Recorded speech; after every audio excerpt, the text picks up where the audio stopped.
last week of our series on a guy in the Bible named Joseph. And it's called Big Picture. Why is it called that?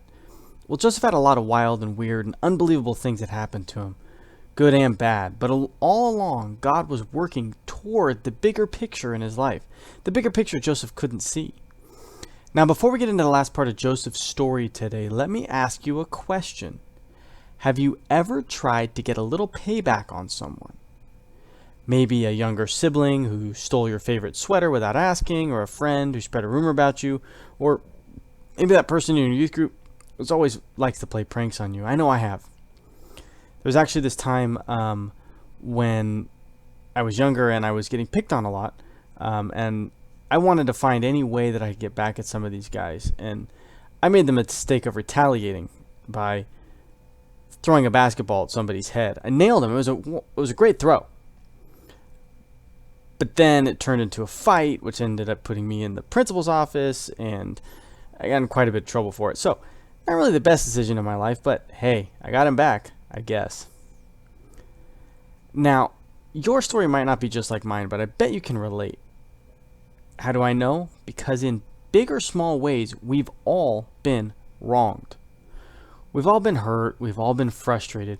We've all had someone do something to us or say something about us or treat us in a way that makes us want one thing and one thing only: payback. We want the other person to experience the same amount of pain or frustration or embarrassment that we experienced because of them. Here's the thing.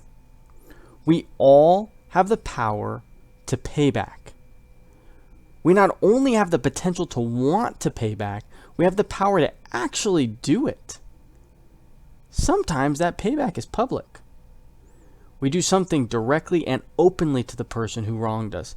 Maybe that's confronting them in the hallway with a big fight, or tagging them in a nasty post on social media, or doing something to embarrass them in front of someone else. The kind of payback isn't hard to recognize. It's out there for the world to see, and that's the way we want it to be. Sometimes the payback is more passive, meaning it's a little less obvious and a little more behind the other person's back. Maybe it's spreading a rumor about them, or moving seats at the lunch table, or just rolling your eyes when they walk away. Though the other person may not recognize it or feel the consequence of it right away, you're still getting the payback you're looking for in a more subtle way. Or maybe for you, the payback is just in your head. You haven't taken a step to actually do the payback, either publicly or passively, but you think about it all the time. You're constantly setting up scenarios in your mind of how you'd get the payback you want. And even though you may not actually take the steps to make it happen, it still consumes you.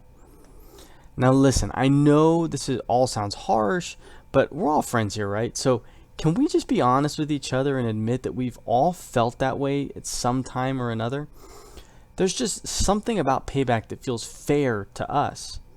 But just because payback feels fair, it doesn't mean it is fair.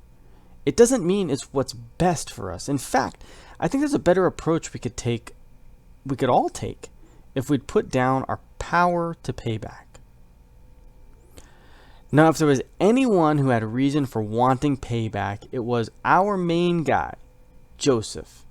His story is full of people betraying him, lying about him, and causing him years of pain and suffering that he didn't deserve. To give you a kind of a quick recap, Joseph was one of a dozen sons, but his father, Jacob, loved him the most. Talk about some awkward family dynamics. Because of that, his brothers got so mad that they threw him in a well, and eventually sold him into slavery, where he ended up in Egypt. Then when he was actually doing a good enough job where he was working to get a promotion in the house of a guy named Potiphar, Potiphar's wife made a move on Joseph. Joseph turned her down, so she made up a lie that got him thrown in prison. And there he stayed for several years before finally getting released and promoted to work for the Pharaoh. That's a lot, right? Now, if I put myself in Joseph's sandals for a minute, I can tell you what I'd be thinking about doing all of those years and the separation from my family and imprisonment. I'd probably be thinking of little else than the best payback that I would give to anyone who wronged me. if I got the chance, I would do whatever I could. Wouldn't you? So let's pick Joseph's story back up and find out exactly what he did. At this point, Joseph was doing much better. He had not only been released from prison, he had been elevated to the second in command over all of Egypt. Pharaoh put Joseph in charge of distributing food throughout the entire Egyptian empire. And that was a big deal because this was during a period of intense famine in the land. The famine or shortage of food was so bad that people from far away started making the journey to Egypt to find food so they wouldn't starve, because Egypt had what most people needed. And Joseph was the guy they were coming to for help. Now, of all the people in the world, guess who showed up one day to ask Joseph for food? You guessed it. His brothers, the very same guys who sold him into slavery years ago. What are the odds? While Joseph immediately recognized his brothers, they didn't recognize who they were speaking with. It had been so long since they'd seen him that they may have even assumed that he was dead. And if they didn't, they certainly didn't imagine the brother that they had turned into a slave would be a man of such power, capable of giving them food or not if he decided to. And yet there stood Joseph in a position of complete power before his brothers. They all needed his help. They all needed him to save their lives. And in that moment, he had the power to pay back all the wrongs they committed against him. And maybe even some of the wrongs that occurred because of what they had done to him. Joseph could stand it no longer. Here's kind of what it says in the book of Genesis 25, 1 through 5, and we'll jump into 10 through 11 also. Joseph could stand it no longer. There were many people in the room, and he said to his attendants, "Out, all of you." So he was alone with his brothers. When he told them who he was, then he broke down and wept. He wept so loudly that the Egyptians could hear him, and word of it quickly carried to Pharaoh's palace. "I am Joseph," he said to his brothers. "Is my father still alive?" But his brothers were speechless. They were stunned to realize that Joseph was standing there in front of them. "Please, come closer," he said to them. So they came closer. And he said again, "I am Joseph, your brother, whom you sold into slavery in Egypt. But don't be upset, and don't be angry with yourselves for selling me to this place. It was God who sent me here ahead of you to preserve your lives. You can live in the region of Goshen, where you can be near me with all of your children and grandchildren, your flocks and herds, and everything you own. I will take care of you there. For there are still 5 years of famine ahead of us. Otherwise, you, your household, and all of your animals will starve." Okay, now, hold on a minute. Joseph could have done literally anything he wanted to his brothers at this point. He could have paid them back times 1,000,000 for what they had done to him. He could have left them to starve, snapped his fingers and had them thrown into prison, or possibly even killed. That's how much power he had. And he could have used it to pay them back. But instead, Joseph took a totally different approach. Joseph chose forgiveness. I mean, how amazing is that?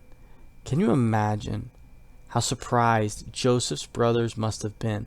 One minute they found out their brother Joseph was alive, and in the next he was embracing them rather than giving them what they deserved. They may have even known that they deserved so much worse. And here's what I think we can learn from this part of Joseph's story. When you can't see the bigger picture, choose to forgive. Joseph's response to his brothers gives us a powerful example of how God wants us all to deal with the people who wrong us. We may never know why they did what they did. They may never apologize or for the hurt or embarrassment that they caused us. There are details of the bigger picture that we'll never see or even understand. But we still have a choice: forgiveness or payback. We have the power to choose. Think of it this way. If you're in a relationship with another person, a parent, a friend, a sibling, boyfriend, girlfriend, or anyone. There's something that connects the two of you. There's a bridge, right?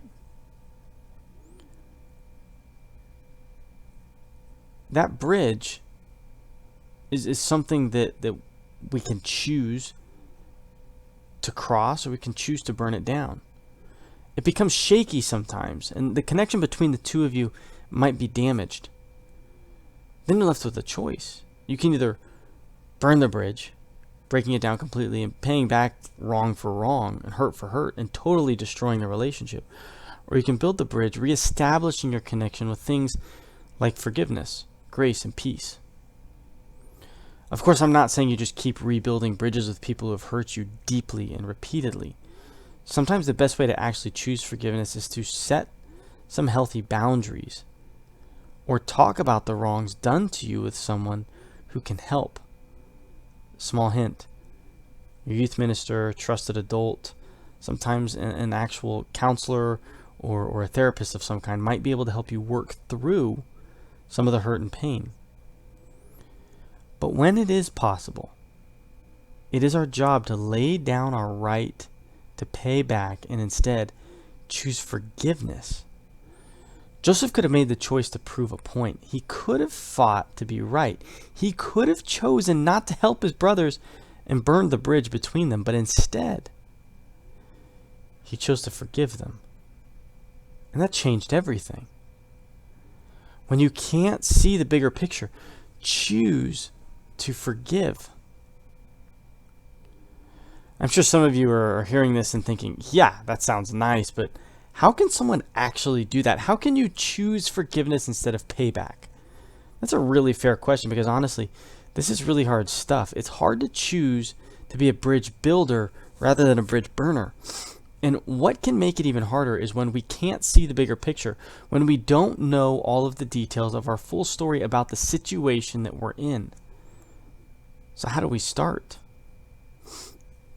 When I run into a problem, I like to, as an example, start small. First thing that I do is I start small. Practice extending things like grace, forgiveness, and peace to others in small ways.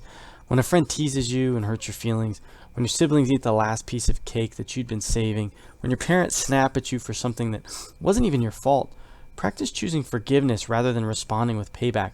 The more you do in the small everyday things, the easier it will be to do it when the bigger things come your way.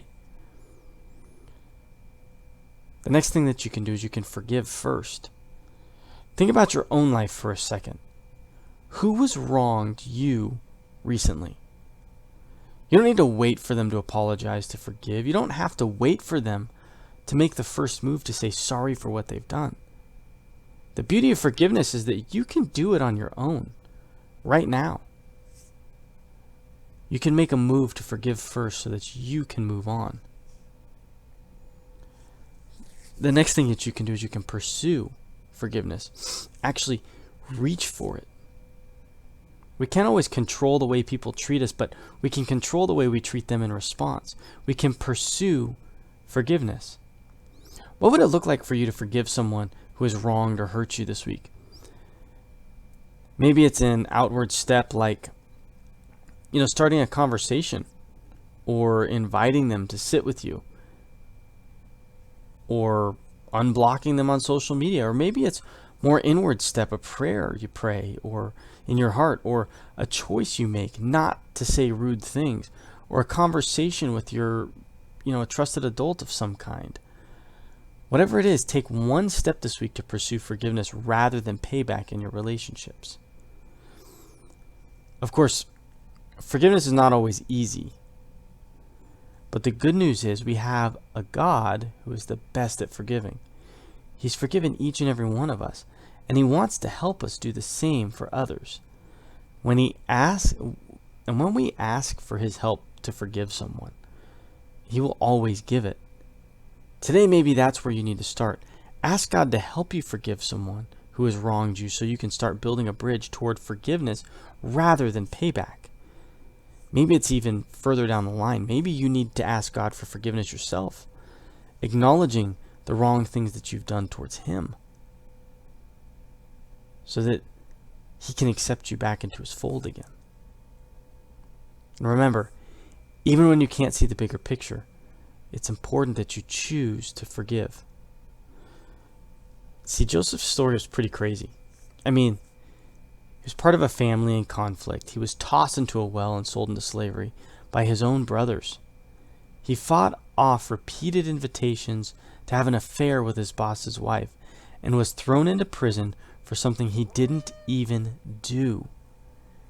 Even though he went through all these crazy experiences in his life, Joseph eventually gained enough power to help and even forgive the family who got him in his mess in the first place.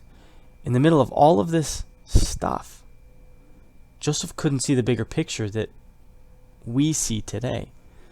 The way God was working in his life, he just had to keep trusting and he had to keep believing that making the next right choice to do what he thought was best, and eventually, years later, it all made sense. Things were made right. He finally saw the bigger picture. And I think the same can be true in our lives. So as we close our conversation and kind of close the book on this topic, I want you guys to consider one final question in this journey. What is the hardest thing about choosing forgiveness?